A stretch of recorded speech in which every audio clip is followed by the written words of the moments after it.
Welcome. We're glad you're here today. I'm Jim of Jim and Geraldine Bogear and Legacy C3.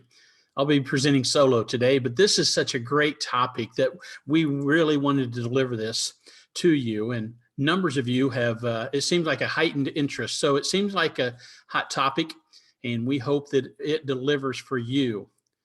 The title kind of caught me off guard because I thought, well, we're not talking so much about high performance in this day and age, but really relational and personalities and people.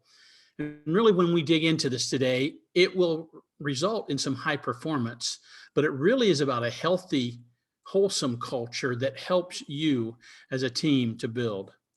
As I said, Geraldine's not with me today, but I will be presenting some things with you and for you about this healthy culture, about this idea of who we are and how do we create that culture that people want to be a part of and be excited for where the company that you're a part of is going.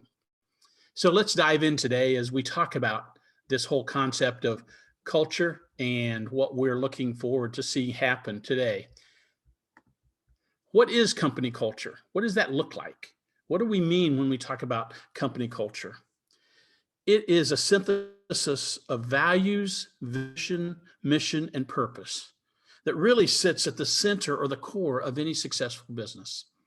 It really is not just the environment, but it's creating this culture of work, of productivity, also of valuing our people and investing in them, as well as having a reason why we exist as a company, not just as transactional for so many of us, but offering something, providing something that people have such a need and doing it our very best. But it really helps us as a successful business to see company culture in maybe a different way, or maybe the old school way of what we saw of just high performing, high driving, high productivity, not caring about our people, but just get something done so that we achieve it. Well, culture, though, is something that is so much different than that. As I said, it's vision, values, mission, and purpose. What are yours? And how do they help shape your culture? Have you thought through those? You see, too many times we think that we can kind of fabricate culture by having a cool setting, an environment, the best type of accessories for our office. It's not the environment, as I said, it's more of the culture. You can't have the cool furniture or the hip employees to think that you've got culture. It really goes much deeper than that. It's one of the most important things to get right in order for us as businesses, as teams, to move forward. I think it's interesting in light of that. There's a book out by Siobhan McHale who talks about this idea of changing culture. And she was a part of the ANZ Bank, the Australia New Zealand Bank. The change in culture, they had really low culture. They had distrust in the community. They were closing banks across the area in Australia and New Zealand. And she came in and turned it around. And I love what she talked about in that book. It's called The Insider's Guide to Culture Change. And she talked about it's more than just posting values. In fact, we're going to talk about values, but it's more than just posting values or putting something on the wall, a slogan or a statement. It is something that is deeper than that. And she really talked about three key things. She talked about the culture disruptor. It focuses on three key elements of culture: mental maps, roles, and patterns. It's so good to think about it in that way, to change it. And so it's not just stating you want a culture change, but what are the key elements that you're going to work on to change? We're going to unpack different ones of those. In fact, Southwest Airlines, I think, does a phenomenal job. They talk about the employee experience as much as they do the customer experience, because they believe the employee experience, as positive as it is, will affect the customer experience. And they put, and talking about roles as this book talks about it, they've really given the responsibility of decision making to their team members. They've really changed that, not waiting for a supervisor or upper management to give approval. They have opportunity to make a decision right there. And they talk about how it's increased the business for customer experience for a more positive way, and really creating a culture that we are engaged in as employees, as we're engaged in as team members, as we really work towards a healthy culture and a high performing culture. Let's take a look at what it takes to get there. What do you stand for? What your company is and what it stands for is as important to your business as the products or services you sell. So identifying what it is that you stand for at your core essential is how you live and perform.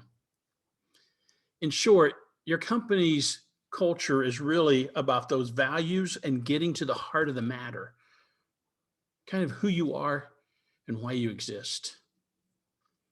And I just want to encourage you, if you're on live with us now, thank you again for being here. Many of you have registered, different ones of you have registered and asked for this to replay. And so we're going to make sure you get this. So if you're listening on the replay, we want to encourage you to follow through with some of these things. And obviously you don't have an opportunity to participate in the Q&A or the chat, but think through some of these things as you work through today, this time of how is your company culture? What are your values? What are you looking at, looking for, and wanting to become? In the corporate world, in the business world, in the small business world, it just seems like in life, things are moving fast. And oftentimes we don't take time to do this, reflect. Now it says here, seeing your reflection. That means you've got to stop and look at something to see who you are and how you're doing. We too oftentimes, at least in the past, have thought, well, we can't slow down. Things are going so well, or we've got to hit numbers. We've got to move forward. And yet we think some of the hardest and best work is reflection. You see, when a company shifts from performance to its purpose, it can make all the difference in culture. It's this idea of finding your why. It's the heart of the matter. Why do we exist? Yes, we're trying to make money. Yes, we're trying to run a business. Yes, we're trying to grow. But what is our purpose? What is our why? What is it that we want to do? Identifying our values really help us begin to understand more of our purpose and our why. We just recently did some training and actually face to face and talked specifically about this individually on our purpose. The same goes with who we are as a business or a company, an organization. Our why. What are our values? Really the heart of the matter. And these aren't just values that you may aspire to. Sometimes there's accidental values that come in and create that culture. But these are truly core values that you and your company are living out. Values help us to build culture. Culture is oftentimes then really helps us to feel motivated as team members and participating.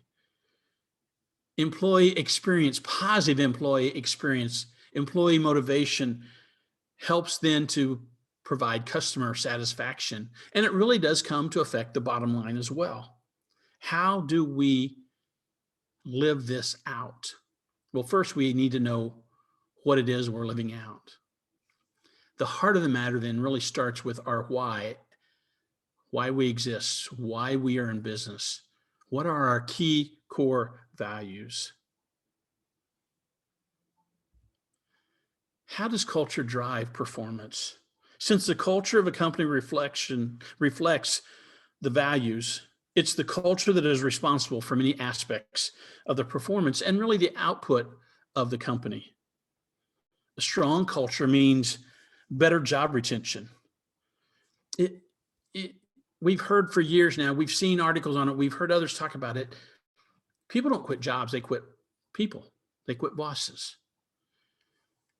In a culture that is healthy and strong, it gives people a reason to want to stay. They connect their purpose with the purpose, their job with the purpose of the organization, their responsibility with the purpose of the organization, a greater purpose. We're seeing this across the board, especially with millennials and now with Gen Z coming into the workforce. They really want to see, what am I doing that makes a difference in the big picture? For many of us in the past, it was, I'm just being loyal to the company, or I'm just doing my job. But we really want to tie what we do whether it's in manufacturing and accounting or HR, whether we're in sales, whether we're in upper management, whatever level we may be, we want to see what we do makes a difference. And so that culture means you help them receive ownership. And that strong culture means more buy-in, more retention, and employees, team members saying, we want to be here and be a part of it. A strong culture is created by the energy and really the motivation and inspiration of its team members. What does it look like for us? Performance is the result, oftentimes, of all of these things. And so when we think of high performance, let's take a step back and say, how healthy is our culture? Is it the culture that we want to create? How do we get there? Well, let's keep talking about that, how to create a healthy culture. Many times we think when we're aiming to create a high performance culture, it may be those ingrained behaviors or processes. Remember, we talked about the mental maps, the roles, and the patterns of the past. And so we have some of those ingrained that maybe we need to look at and think differently. To make the necessary change, a leader must be able to inspire and communicate effectively how to change, those changes are going to come about. The proposed changes must be very clear, well considered, and everybody really needs to be involved. Sometimes sudden changes bring us all kind of shake us up, and we're like, well, what's happening here? Why the change? And so we need to make sure that we're doing our best to be clear, to include people in the process as you think through some of these cultural changes for your organization. One of the things that we've known, and we all know it, communication is key. The power of communication is so important in all of our relationships, but especially when it comes to our culture and trying to change our culture. When we're talking about our values, the heart of the matter, we need to make sure that we're communicating that so well. Heard recently somebody said a leader that cannot communicate and articulate in an inspiring, motivating, passionate way why they exist, the purpose of the company, their idea, it's almost as bad than the leader that doesn't have that to begin with, because we need to make sure that we clearly communicate where we're headed, what we're about, who we are, why we exist.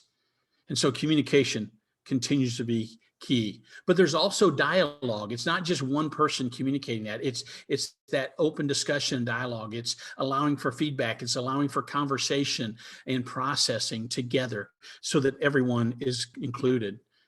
You know, it's an old phrase, but it's an open line of communication. Is your door really open? Is it an opportunity for us to make sure that we're having clear communication lines from different team members to different team members, up and down, across, below, whatever that might look like? But communication is really key. Has everyone, for instance, here's some questions. Has everyone been informed? Is this information that we need to share important to build stronger teams? How will this information affect others? You see, when team members feel like they are informed, they're more likely to stay engaged in the work, in the process. Again, connecting what I do with the purpose, something greater than me, to make a difference. Along with communication, I think a key point of this open line of communication is this idea of transparency or authenticity. You see, when we hide some things from people, maybe our financial situation, and it's not open, there's questions. When we don't come forward with information, when we're not transparent, again, there's certain things that may not be able to be disclosed. We understand that. But hiding things or keeping things secretive only allows for stories to happen. You see, if we don't tell what's happening, people are going to create their own stories. They're going to think some things and wonder what's up. And so this idea of transparency is so important. how the company is performing really builds trust. And again, that idea of trust or ownership by our team members makes such a difference. Sharing your company's numbers as far as it goes for buy-in and financial productivity, whatever those numbers are, how the business, the company, the organization is doing, really helps us again to buy in, to engage, and to really develop deeper relationships of trust and effective communication. If you engage your team members and show them that you value them, then the majority is going to want to be a part of your company's future. This really relates to this idea of nurturing individuals and playing to their strengths. When we add value, when we nurture or invest in them personally, when we understand who they are, how they function, and we begin to pour into them, and we really play to their strengths, it really makes a difference in our culture. It's a place that we want to belong and be a part of and help accomplish whatever that purpose is for your organization.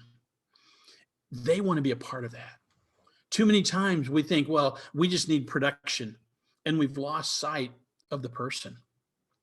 And the difference is going to be when we invest in them and add value to them.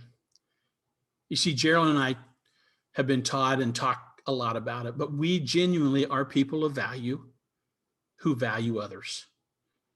And just like what we're doing right now today, what I'm presenting and what Gerald and I have worked on for this is we trust it's adding value to you. It's really hopefully a gift to you to think through for yours how we can be better in our own organization. Maybe it's just your team. Maybe you're a division leader or a department leader. Maybe you've got a group of people in a different arena and you're leading them, and you get the opportunity to create some of that culture with them because you're nurturing and investing in them. And if we're people of value who value people, we really do want to add value to others. I really think that's true for most of us.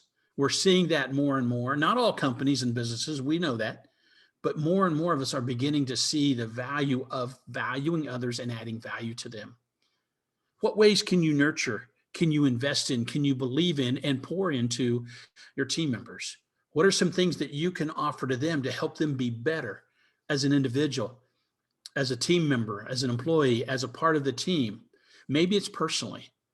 And then play to their strengths. When you begin to play to their strengths and work as a team, it makes such a difference. John Wooden, the famous basketball coach, said, and has many wonderful sayings and great leadership teachings. But he said, I don't need a well-rounded player. I need a well-rounded team.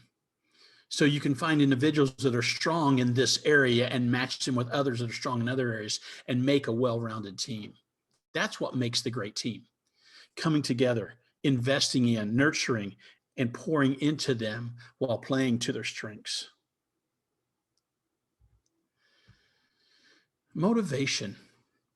Sometimes we get lost in this idea, at least I do, thinking, oh, it's just the way I come across, maybe as a leader, the way I communicate this, really cast this powerful vision. But motivation is key. It's more than inspiration. It's really a deeper seated kind of feeling.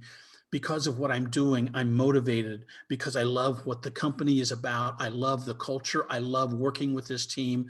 And I really am motivated to engage and do my very best to help us succeed, to help us win. It doesn't matter whether you're a top level executive or a new entry team member, maybe at the bottom level starting in. But when you decide you're a part of that, when the leaders have communicated that you are important and you're added value to us, it really helps us to know that you're engaged, and we see that happening. All levels, we need to be motivated. That's why we need to help engage and encourage those conversations. We need to invest in them as they share and understand the values of the company.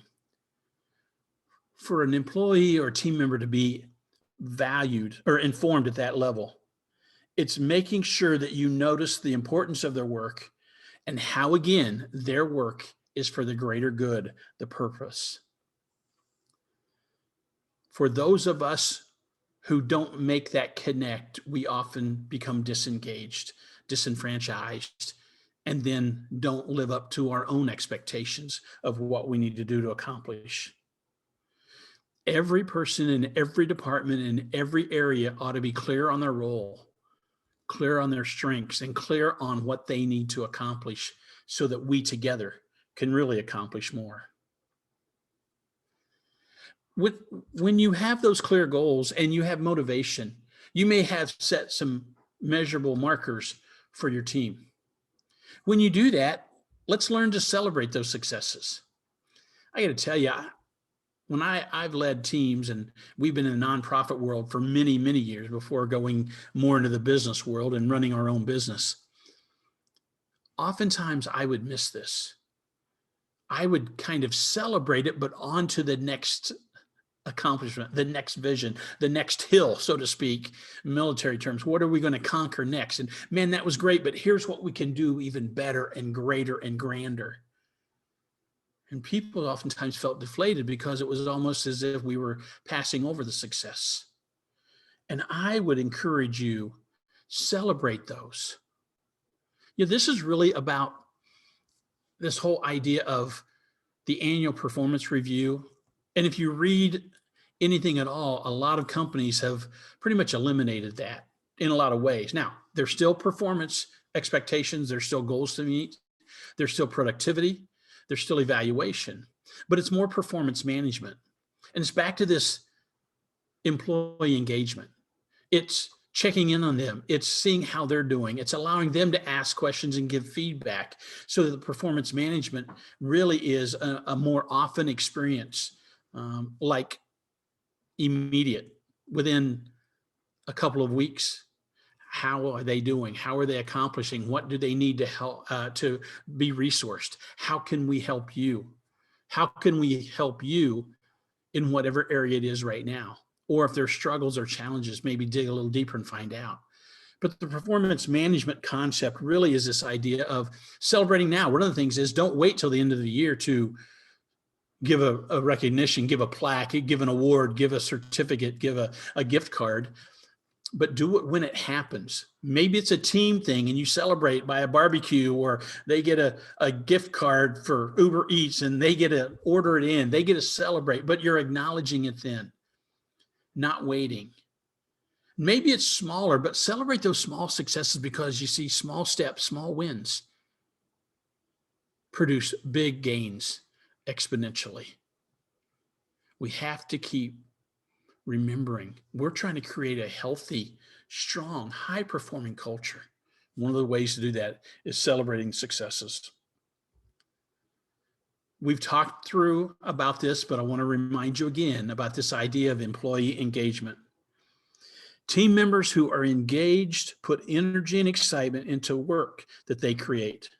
If you want to build a strong company culture and maintain or hire a team who is loyal to the work, you must engage all of them.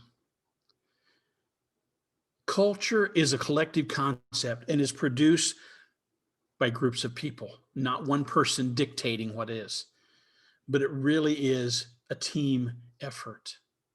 And so the more people you have engaged, the more you create the culture that is desired by all, and you develop what you want to accomplish by being the business that you want to be, by knowing your why you exist, your values, and including people so that they feel that they want to be a part of this and they've helped form it and make it happen in the end. The most successful companies understand the input of all their employees.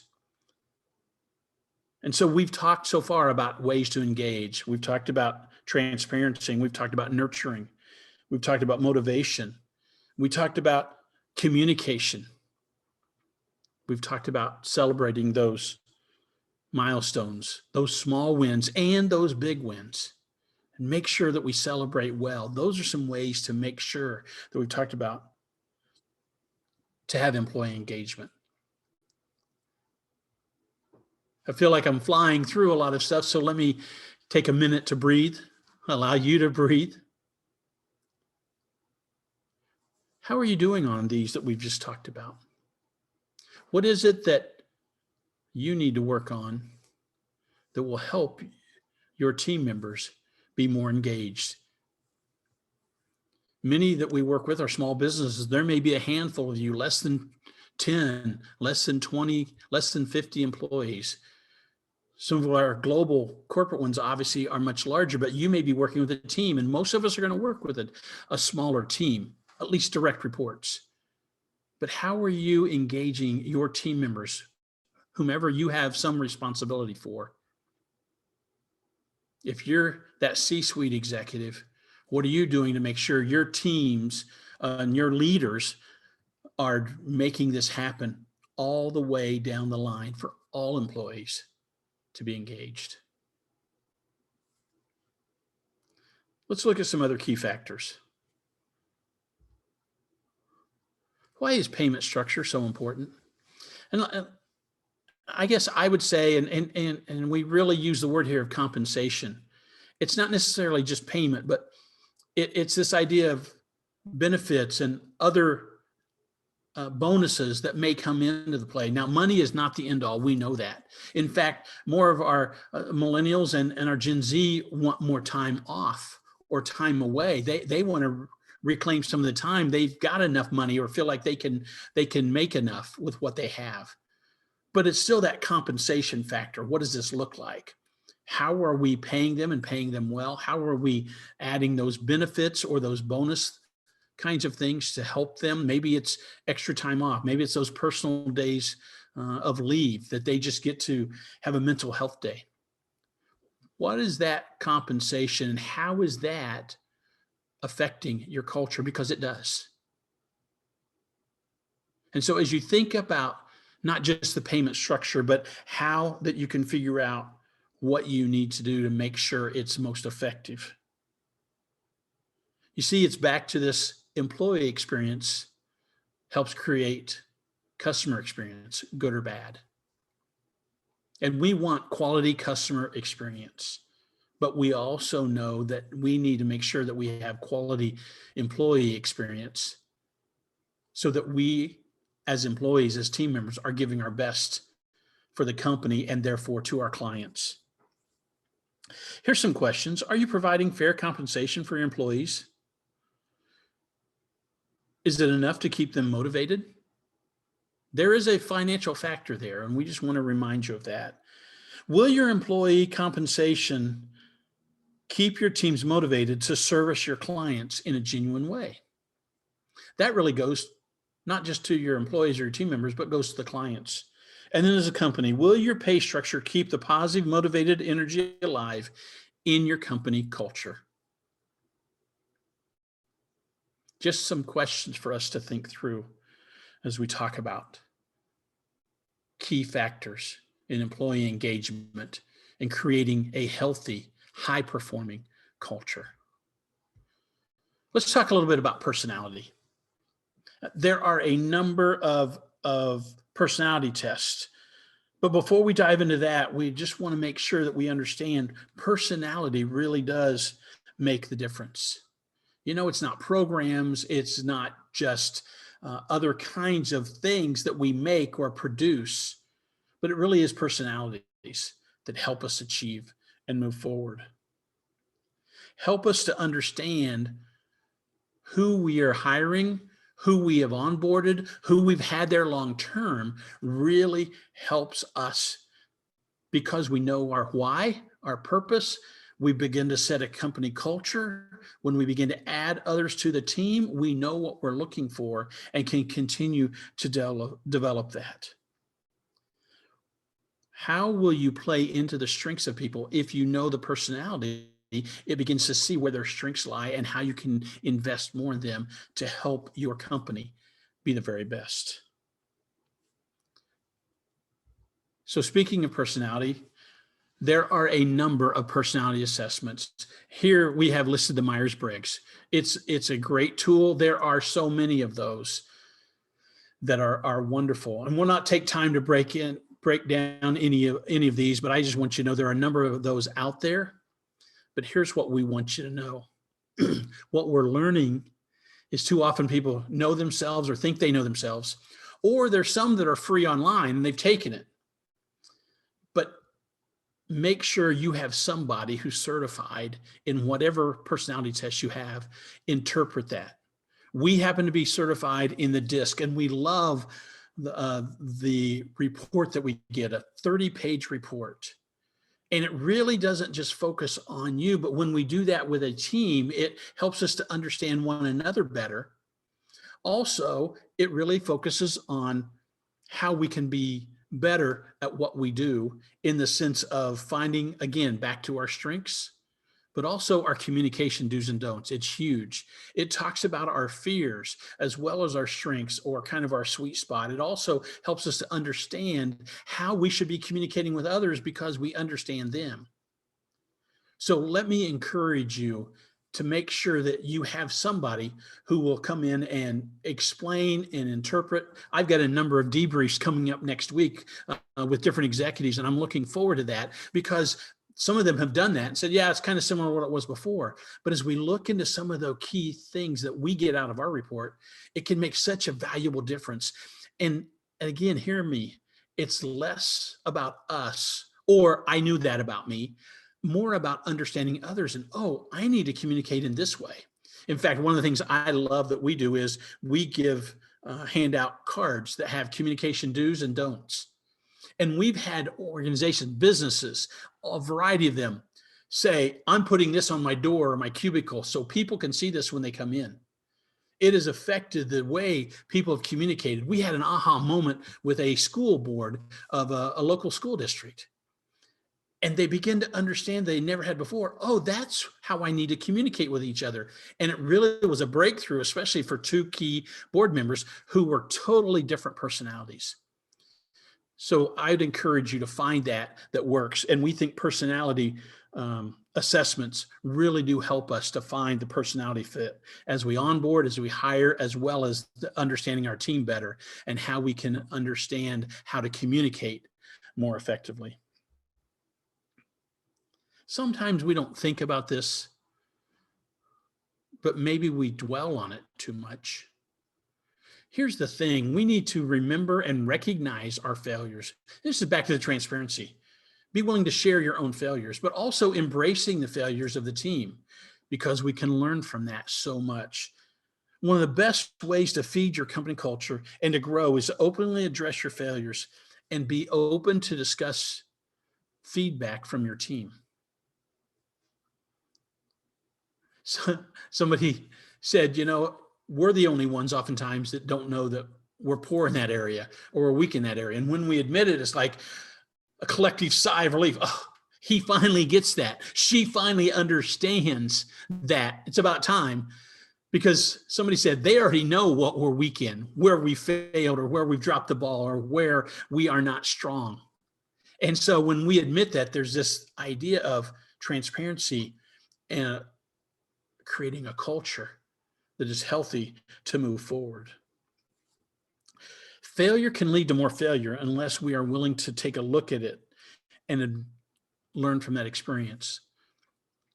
So not only does experience, oftentimes we say experience is a great teacher, but really learned experience is what makes a difference. I believe that's Aristotle, but that idea of learned from what we experience. So learn from our failure, not just brush it off or dwell on it in guilt and frustration, but learn from that and grow from that. And then we've talked about this in performance management, we've talked about it in different areas, but true employee engagement, high performance culture means that I, maybe as the leader, am willing to ask for feedback. When you have those performance management reviews, when you have those meetings, those gatherings, allow them to talk as well. Allow them to bring up issues, maybe about themselves or areas they're trying to grow, or it's a challenge area for them, maybe some wins for them, but also feedback on how you are doing in leading them and providing the resources, providing what they might need. Asking for and willing to listen to feedback is huge. It really makes the difference. Really can begin to provide those open lines of communication. When they see it's just not lip service, but genuine care that we want their feedback, their input to help us all get better and to create a healthy culture, a culture that we all want to be a part of, a culture that has purpose and meaning. We know our why and our values so that we together can be the very best individually and as a team, as an organization, as a company together. Well, we're going to list the resources in the Zoom webinar here if you want to reference those. But thank you so much for joining us today. We really appreciate you being on with us, whether you're listening live or at the replay. Thank you for those who've requested that and signed up, registered, and now will be getting this replay. We trust that if you have questions, you have some thoughts, we would love to process this further with you. We have been asked to work with teams and organizations on their culture, and we're just continuing to try and add value. If we can help in any way, if we can resource you in any way, like we've done today and others, we trust that you found value in this webinar today, and we are here for you. We are people of value who value others and want to add value to you. Thanks again for taking the time to be with us. If you have any questions, have any thoughts, we would love feedback. Please take time to share with us, contact us, our contact information you have, and you can get us and find us on any of the social medias at JJ Bogeer. We would love to have a conversation with you. Thanks again for joining us. Make it a great day.